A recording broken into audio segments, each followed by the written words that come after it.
اب یہ دیکھتے ہیں کہ یہ جو اگریشن ہے یہ کہاں پہ جا کے ختم ہوتی ہے، یہ تو اب آنے والا وقت ہی بتائے گا۔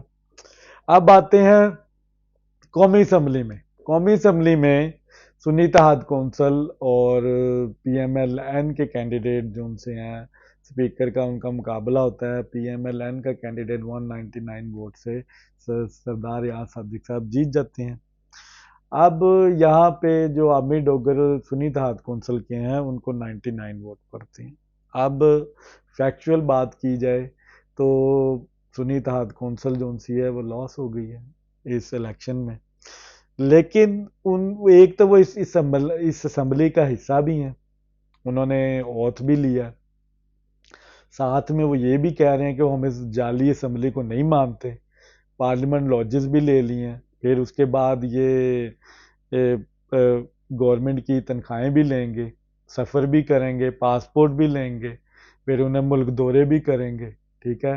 پھر کسی پارلیمان کے سیکٹری کو کوئی سیکٹری بھی بنے گا، جو کمیٹیز بنتی ہیں اس کی بھی مراعات لیں گے، دفتر بھی لیں گے۔ اب یہ وہی سچویشن ہے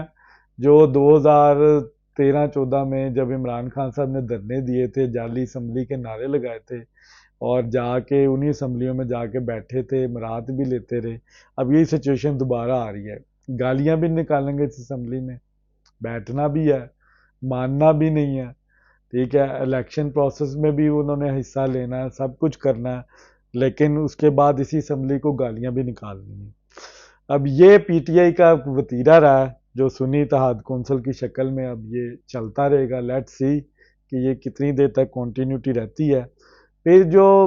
جس طرح عمران خان صاحب یو ٹرن سیاست میں لیتے آ رہے ہیں، ایک بہت بڑا بریک تھرو ہے مولانا فضل الرحمان صاحب کے حوالے سے۔ مولانا فضل الرحمان صاحب کو عمران خان نے کیسے کیسے القابات سے نوازا، اب مجھے شرم آتی ہے وہ الفاظ کہتے ہوئے، لیکن کیونکہ اب یہ میڈیا پہ بھی صدے ہر ایک کی زبان پہ ہیں کہ ان کو مولانا ڈیزل صاحب کہتے رہے، ان کو ورک پر ڈیزل پرمٹ کے جو ان سے وہ تانے دیے گئے اور مقناطیس کا مشابت دی جاتی تھی کہ یہ مقناطیس کی طرح اقتدار کے ساتھ چمٹتے ہیں۔ اب پی ٹی آئی کی قربتیں بڑی بڑھ رہی ہیں، بار بار مولانا فضل الرحمان صاحب کے پاس جا رہے ہیں اور ان کے معترف ہیں بڑے، اور ان سے جو ان سی ہے وہ بات چیت چل رہی ہے، کیونکہ مولانا فضل الرحمان کی یہ تحفظات ہیں اس الیکشن پہ، اور وہ انہوں نے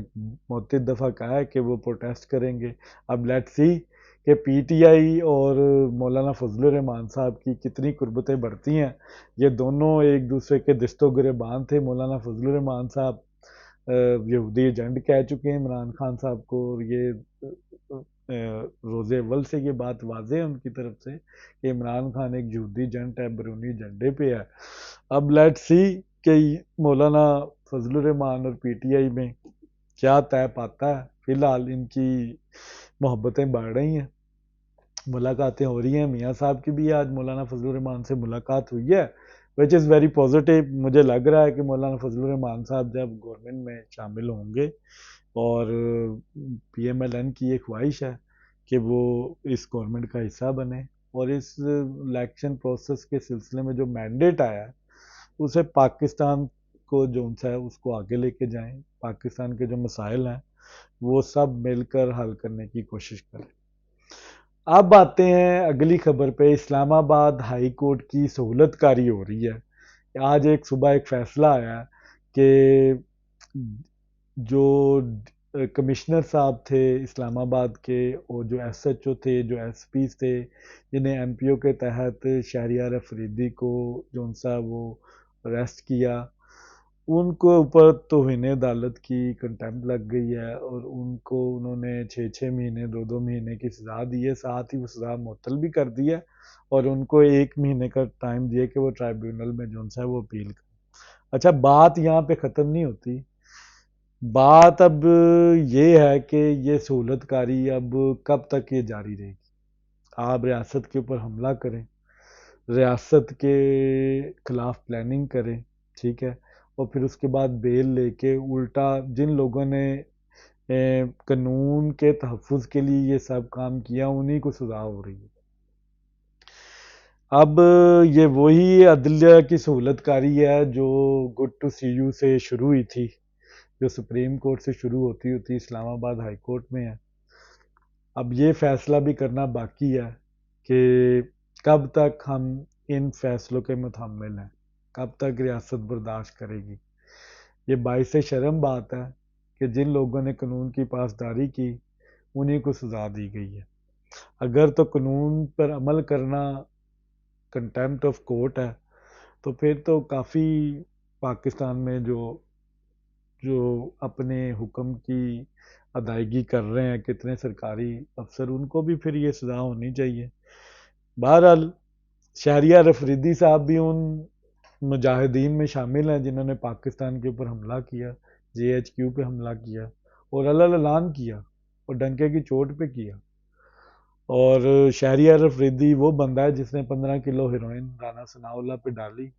اور درود پڑھ کے کلمے پڑھ کے اس بندے نے جھوٹ بولے اور آج تک یہ مانتا نہیں ہے۔ اس کے پاس ثبوت بھی موجود ہے، ویڈیو بھی ہے، فوٹیج بھی ہے، لیکن اس نے دی کسی کو نہیں ہے۔ وہ اب روز قیامت والے دن نہیں دیں گے شہریار افریدی۔ بہرحال یہ مکافات عمل بھی ہے کہ شہریار افریدی صاحب نے جو کیا، جس طرح کا انصاف انہوں نے دیا پاکستان کے شہریوں کو، ان کے ساتھ بھی اسی طرح ہی اب ڈیل ہونا چاہیے۔ بہرحال اب یہ اسلام آباد ہائی کورٹ کی سہولت کاری جون سی ہے، لیٹ سی کتنے دیر چلتی ہے، یہ ایک باعث شرم بات ہے۔ اب آگے آتے ہیں جی صحافی عمران ریاض صاحب اور اسد طور کے اوپر۔ دونوں جون سے ہیں وہ اس وقت قانون کے سکنجے میں ہیں، دونوں کے اوپر ڈس انفارمیشن اور اب جو انہوں نے ایک ریاست مخالف مہم چلائی ہوئی تھی سوشل میڈیا پہ، ان کو وہ فیس کر رہے ہیں۔ اسد طور صاحب 36 گھنٹے سے انہوں نے کچھ کھایا نہیں ہے، یہ خبریں آ رہی ہیں، بڑا واویلا مچا ہوا ہے جو اسد طور کے حامی صحافی ہیں۔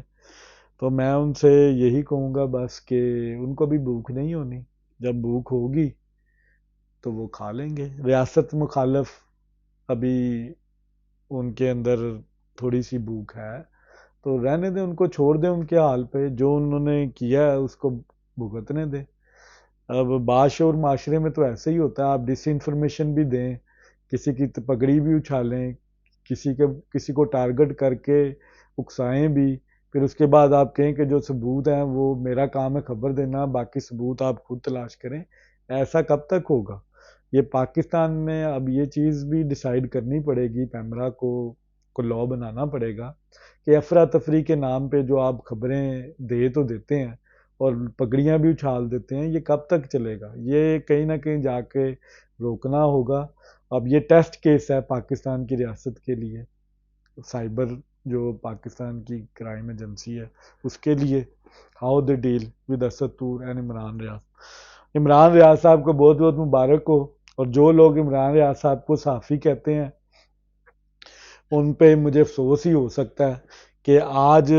علیمہ باجی جون سی ہیں عمران ریاض صاحب کے پاس آتی ہیں اور باقاعدہ ان سے اظہار یکجہتی کرتی ہیں اور ان کو یہ کہتی ہیں کہ آپ، میں ایز اے صحافی آپ کو سپورٹ نہیں کر رہی، آپ پی ٹی آئی کا تھم نیل ہیں اور آپ پی ٹی آئی کے لیڈر ہیں۔ تو آج یہ بات بھی ثابت ہو گئی کہ عمران ریاض کا صحافت سے کوئی تعلق نہیں ہے، وہ ایک پولیٹیکل پارٹی کو ڈیفینڈ کرتا ہے اور ایک پولیٹیکل پارٹی کے مائنڈ سیٹ کی بات کرتا ہے۔ بہرحال عمران ریاض صاحب آپ کو مبارک ہو، آپ پی ٹی آئی کے نئے لیڈر جو ان سے ہیں وہ آج ڈیسائیڈ ہو گئے ہیں، آج سے آپ کے اوپر یہ مہر لگ گئی ہے کہ آپ پی ٹی آئی ہیں، آپ صحافت نہیں کرتے، آپ پی ٹی آئی کو ڈیفینڈ کرتے ہیں۔ اور جس طرح آپ نے ڈیفینڈ کیا، آپ نے بڑے اچھے طریقے سے پروپیگنڈا کیا پی ٹی آئی کے، آپ ان زومبیز میں سے شامل ہیں جنہوں نے ریاست کے خلاف جو ان سا مہم چلائی اور ریاست کو کمزور کرنے کی کوشش